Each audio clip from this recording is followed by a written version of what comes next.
how's it going? It's Jamie, the crafty DIY guy. Welcome back to my channel.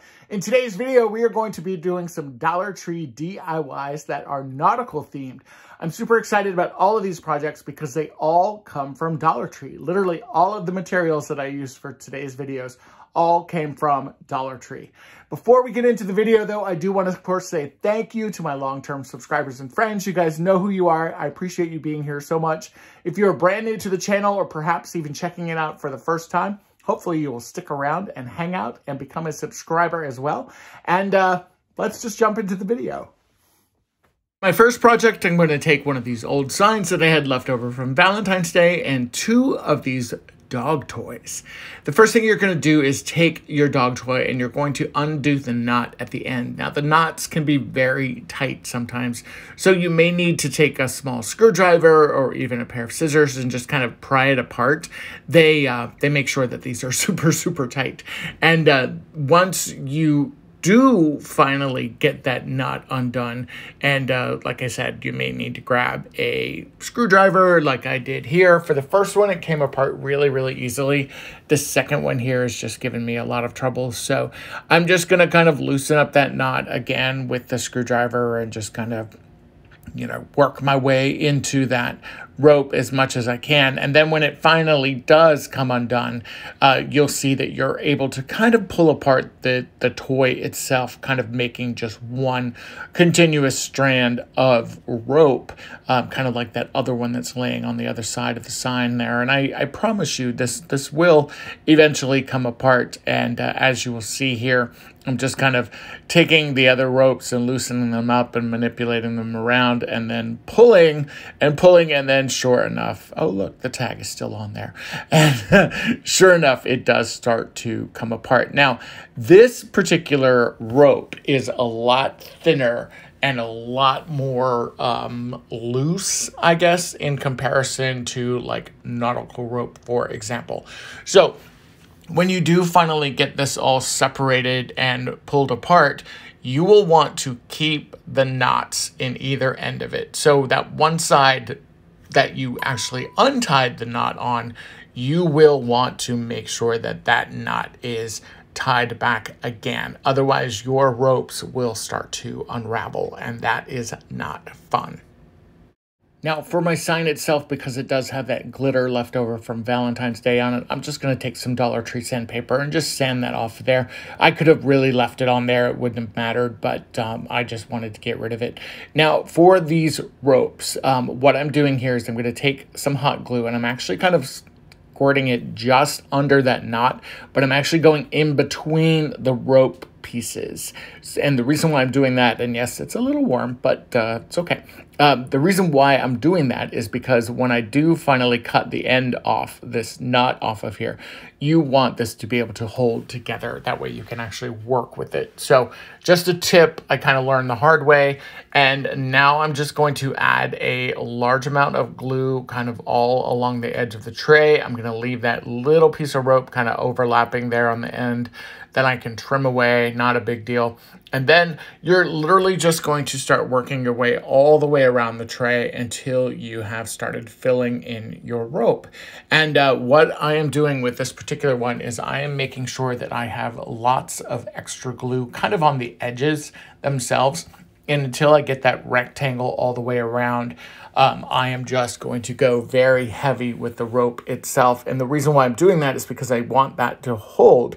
And then I can go a little lighter as I kind of work my way in. And you are literally just going to keep repeating this process. And you can see kind of in the corners there, I'm pulling it really tightly. And the reason why you want to do that is because you want those corners to kind of, you know, fit as securely as possible. Now, I actually ran out of rope for the center, but that's okay because I did have this nautical rope and I just kind of retrofitted it and, you know, made it kind of look like it's intentional and part of the tray. I kind of ended the dog rope kind of earlier. That way I could do a double row of the nautical rope in the middle. And then I'm just going to go through and just kind of glue it down, tuck it in, push it down with scissors, kind of trim off any of those kind of weird, kind of like thick, they're almost like tree tree trunks or not tree trunks, but like little branches or something. And I do love the way this looks, and I think that that's kind of a cool transition. And then what I'm going to do to tie that in is eventually create some handles. Before we do that though, I am going to take some of these white wooden beads and just add them on the bottom of the tray. I'm going to do 5 of them, so I'm going to do 1 in each corner and then 1 in the center. And then this is a really, really, really bad shot. But what I'm trying to do here is add a little bit of hot glue on the ends there and just make sure that everything is tied down. And then you can kind of see that rope there. What I'm doing is, because I want this to kind of stand up, I don't want the rope to lay flat, I'm just going to add some hot glue here. And again, I apologize for this up close and personal shot, but I think you get the idea now of how the finished tray looks. And I even love that I didn't paint the base. You could paint the base maybe like a navy or something like that, and it'd be really, really pretty. But I think it blends really, really well with the beads and the ropes. You can put this in the bathroom and use it for decorative accents in there, or you could use it in your living room and just use it like I did here. Just very, very simple. Great way to display some DIYs.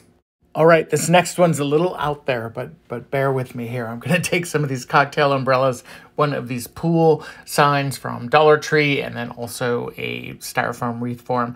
I'm using that heavier kind of green styrofoam wreath form because it does hold up better to painting and even to glue. I'm just using a Nautical blue chalk paint. I believe this is by Waverly, and I am just going to cover both sides of my wreath form here. And I mean, you don't have to technically paint the back of it if you really don't want to. I just did it because it was kind of randomly therapeutic.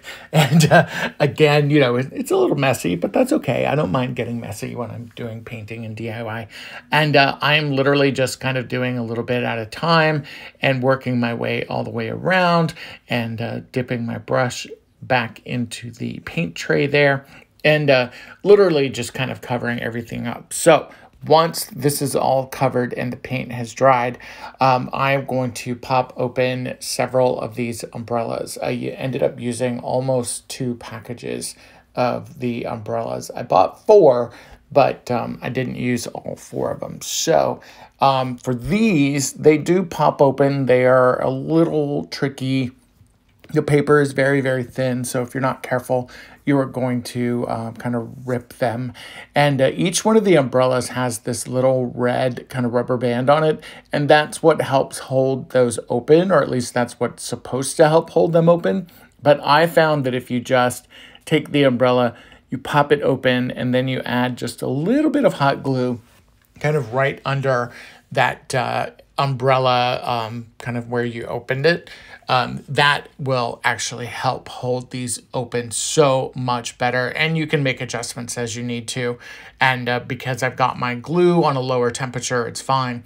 Now I'm going to add some Mod Podge on top of my blue Nautical paint. And I'm doing that for 2 reasons. One, it's going to hold something that I'm going to stick on this wreath. Check out this purple sand. I bought 2 bags of these actually. So for this DIY, I'm using some purple sand, almost like it's glitter. I'm literally just kind of sprinkling it on the wreath form itself and then working my way all the way around and just making sure that everything is completely covered. And I'm kind of doing this like a smaller section at a time. I would say maybe like a quarter of it at a time. And then again, just covering it with that purple sand that I picked up from Dollar Tree. I would have much rather found blue, but they didn't have any blue, and I wanted something a little different than white. And I do end up really like the way that this turns out. So now that I've got pretty much everything covered and, you know, most of the sides covered, you definitely don't have to worry about the back for this. Again, I'm just going to kind of work my way in with that sand, kind of again getting everything covered and filled in any of those little holes that you see. And then I'll finish up with some of the Mod Podge and the glue. As you can see, everything's kind of coming together and turning into a big blue blob. But I do like the way it turns out when it's all done. Now, after I have everything completely covered in sand, I did set this aside for about 6 hours and I let it dry. And then after it was dry, I did go back in on top of the sand. I shook off kind of any of the excess sand. And then I went back on top of it with more Mod Podge just to seal that sand in place. Now, once everything was dried, I did go back over top of it with just a little bit of white chalk paint and just kind of dabbed it in. I didn't really end up liking it as much, but I just kind of dealt with it. I ended up adding actually more Mod Podge on top of that. And so in the areas where I'm gluing down these letters that I separated from the kind of the ribbon that they were hanging on, yes, that sand, as you can see, that Mod Podge is not fully dry yet, but it was okay because everything still adhered to it. And I do think that it actually kind of helped with the pool letters. So what I'm doing with those is after I kind of get some of those globs of sand out of the way, I am going to go ahead and just glue these letters down with my hot glue gun. And then I let it sit and let it dry overnight. That way everything would hold really, really well. So the next day, it was time to start adding my umbrellas. Now, for the umbrellas themselves, I didn't start filming this until kind of towards the end here, but I think you get the idea. The sand is hard, so you may need like a little skewer or a little screwdriver to kind of pop those in, but I'm just kind of filling it up. Almost imagine like a beach really, really crowded with a bunch of people laying on the sand, and then you've got the fun pool letters there. You can see a little bit of the white chalk paint. I ended up probably putting in more umbrellas than I originally anticipated, but that was on purpose because I didn't really like the way that the white chalk paint looked. But now you can even kind of see a little bit of the texture kind of in between the O's there, or at least you hopefully will be able to once it is hanging on the wall.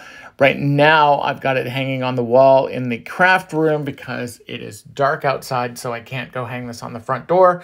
But I love the way that this looks. It's super fun. It's definitely a little whimsical. I know it's a little out there, and hopefully you'll be inspired to create something similar.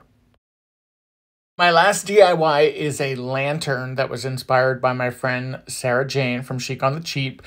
She created a lantern that was just a very, very cool, very classic, very elegant, high-end looking lantern using these frames. Mine is not going to be so high-end looking. What I'm going to do is go ahead and take these apart, and I am going to save these great signs because you can definitely use those for another project. Now, for the lanterns themselves, what I'm going to do is remove those little black tabs from all of the frames. And then you see this smooth side, and then you see this side here where the frame was inset, or that picture was inset. That is the side that is going to be on the outside of my lanterns. So what I'm going to do is make sure that all of this kind of side is facing out on all four sides of my lantern. Now, when I originally thought about doing this, I thought that regular hot glue would hold this together, but it actually didn't. So don't waste your time. There's a little bit of like a shellac or, a glaze or something on the frames themselves. I did try and sand them down to get them a little bit smoother, and the hot glue did help a little bit, but I want to be able to use this lantern for multiple things.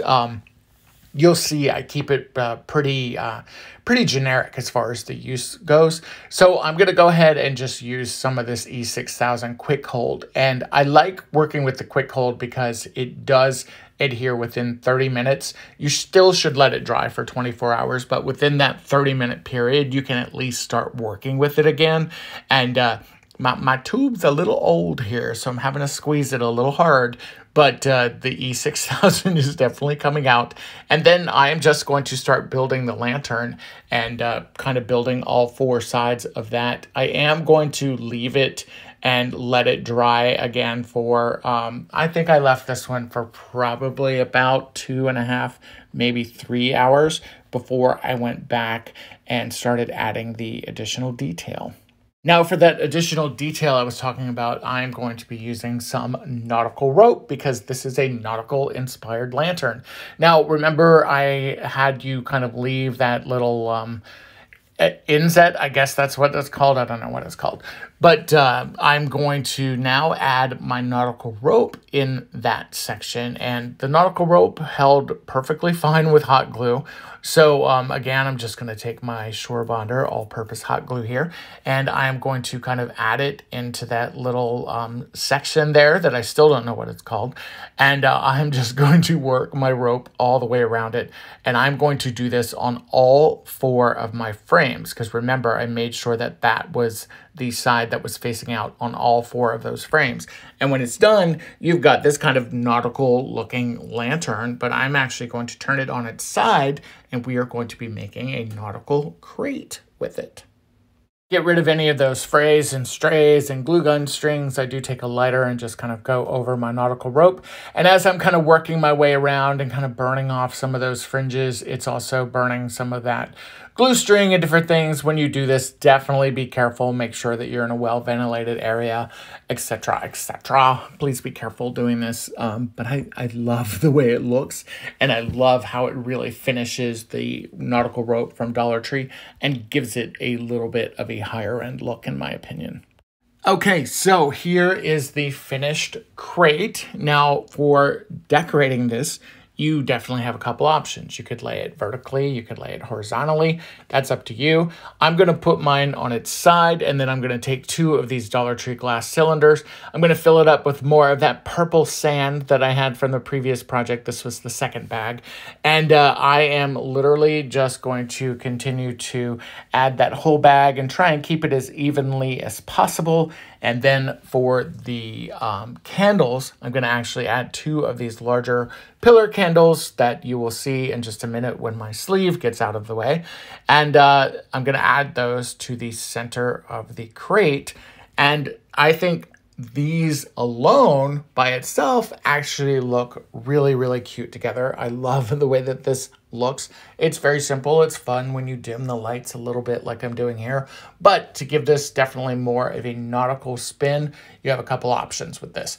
For this part, I'm going to be adding some shells, and these are just Dollar Tree shells that I'm just kind of sprinkling down in between there. And not really any rhyme or reason or any, way. You could certainly put them face down, face up, whatever you like. And then I did add some Dollar Tree pearls as well to this. And that would certainly be one option. And I think that that looks really, really cute.